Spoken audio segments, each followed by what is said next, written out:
It's Wednesday, the 19th of May. Welcome to the Breakfast Show. I'm your host, Mark Anthony, and my apologies that the news headlines didn't come up. Technical glitches once again. We'll get to the news headlines in just a second anyway, but first, let's find out which celebrities will be taking cake to the office to mark their birthdays today. Happy birthday!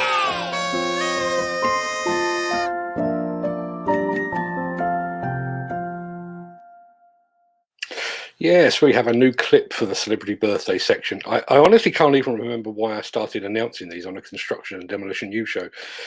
Then again, I can't honestly remember what possessed me to start a construction and demolition news show in the first place. It's many happy returns to Martin Weir from the band Heaven 17. I liked Heaven 17 back in the day, but I listened to their song Come Live With Me recently. You wouldn't get away with that one these days. Happy birthday also to sadly departed professional wrestler Andre the Giant, and also to a giant of British rock music, Mr. Pete Townsend of The Who.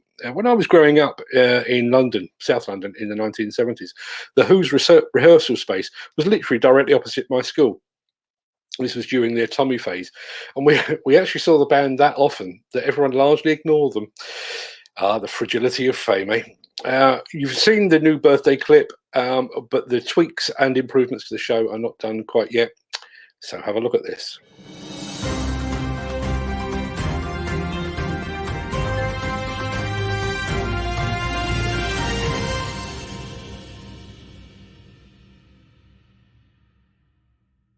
And we start with a coming together within the explosive demolition industry. Alford Explosive Demolitions Limited has signed a memorandum of understanding with Dicon Explosive Demolition Corps in the US. The new partnership celebrates a collaboration that's actually been informally in place for some time. With an extensive background in developing and testing innovative explosive tools, Alford Explosive Demolition is the newest addition to the family of companies that make up the Alford Group, and that offers patented products across the explosive products range. Dicon, as many of you will know, is a US-based explosive demolition company with expertise built up over more than 4 decades of explosive commercial demolitions across the Americas. Alford operates globally, but doesn't currently undertake demolitions in the United States. The collaboration between Dicon and Alford will enable both companies to jointly expand into markets where their combined team services will support clients in dismantling and demolishing projects worldwide. Alford is a name that you may be familiar with if you look at Demolition News, because they are our regular sponsor of all our video content. But here's a very quick reminder of what Dicon do.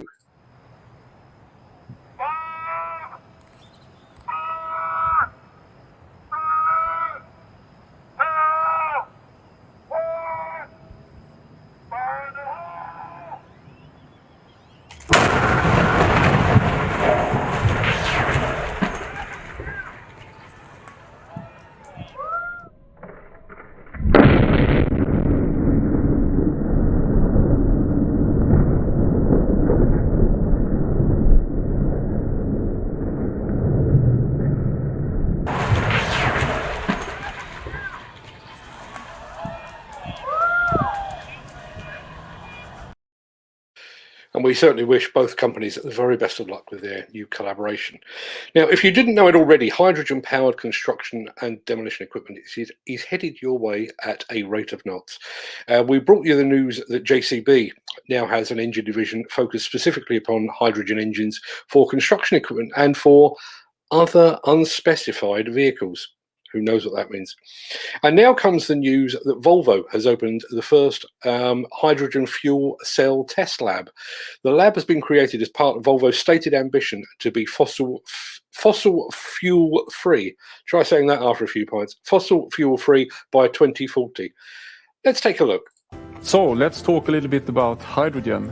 And I'm sure that many of you have noticed and heard of the focus on hydrogen in Europe and most of the world, actually. And hydrogen has a lot of opportunities, that's clear. One is, of course, that the actual emissions in the machine when you use a hydrogen fuel cell is zero. However, what's very important is how the hydrogen is produced. Today, most hydrogen available is actually produced using fossil fuels. And that means that when you produce a hydrogen, you actually have CO2 emissions in that process.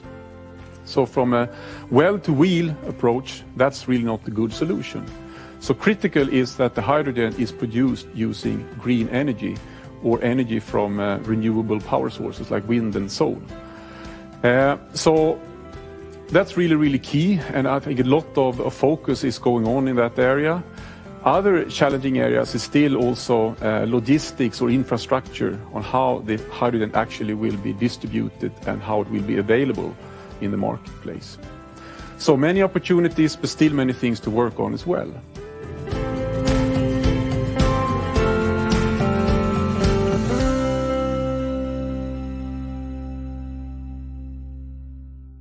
I think it's doubtful that I'll be around in 2040 to report on the day that Volvo becomes truly fossil fuel free.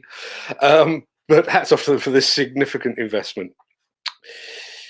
Case Care is coming to the UK following a successful rollout in Germany. According to the company, Case Care is a maintenance program that aims to keep new machines up and cost of ownership down by giving customers peace of mind through maximising uptime and offering a team of case experts to provide genuine parts and certified lubricant replacement. Case coverage apparently covers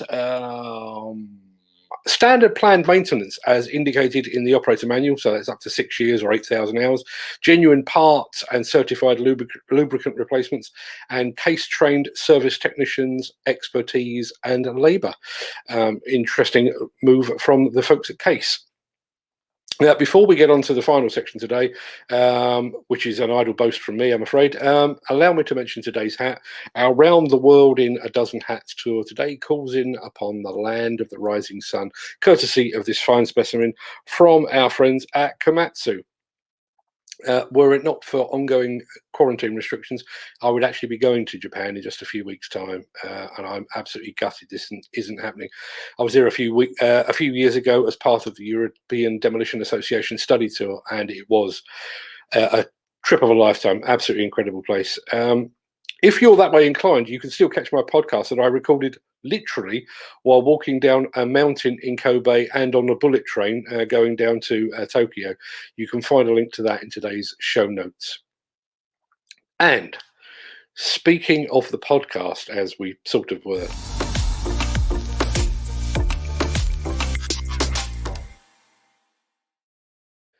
so I was sat in front of the TV last night, half asleep, when an email pinged onto my phone. The email was from a company called FeedSpot, which has been carrying out a survey of industrial podcasts and ranking them in order based upon reach, popularity, consistency, and a number of other factors. The email said that we had ranked in the top 5, which was quite nice in itself. But when I clicked the link, I found out that we were, in fact, ranked number 1. Number 1 in the world. Now, I have no idea who FeedSpot are. We didn't enter any sort of competition or anything like that. I don't know if the survey is legit or some sort of scam, or if its findings are in any way meaningful. Either way, I will take the number 1 spot regardless. In case you didn't know, we turn pretty much every episode of the Breakfast Show into an audio podcast that you can listen to on the go. Our podcast, Demolition News Radio, has been going for about 5 years now. In fact, there's more than 250 episodes just waiting for you over on iTunes, Spotify, or just about any other podcast platform you care to mention. And one of the key reasons we started it was to allow you to engage with the industry news and views without actually stopping what you're doing. Everything else we do, the magazine, the website, video content, even this show, is an interruption, and it requires you to stop what you're doing and to pay attention to me. The podcast can be played while you're cutting the grass, while you're walking the dog, which is how I tend to consume podcasts, or when you're driving the car. In fact, some of our most avid listeners are actually equipment operators that have the show playing in the cab of their machines. So if you, as I say, if you are that way inclined, you might like to check out Demolition News Radio, the world's number 1 demolition podcast. apparently. That just about wraps up another show. Number 60, in fact. If my maths are correct, we should hit episode 100 sometime in July, which will be cause for celebration or perhaps an excuse for a day off. Remains to be seen. Either way, I'll be back here, same time, same place on the morrow.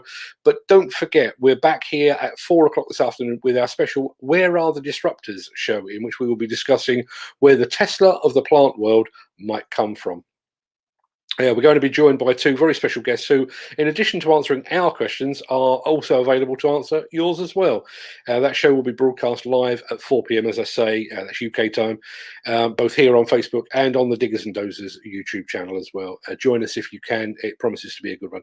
But until then, have a great day. Stay safe. Look after yourself, your family, your friends and your colleagues. Hope you enjoyed the new tweaks we've made to the show. And thanks for watching.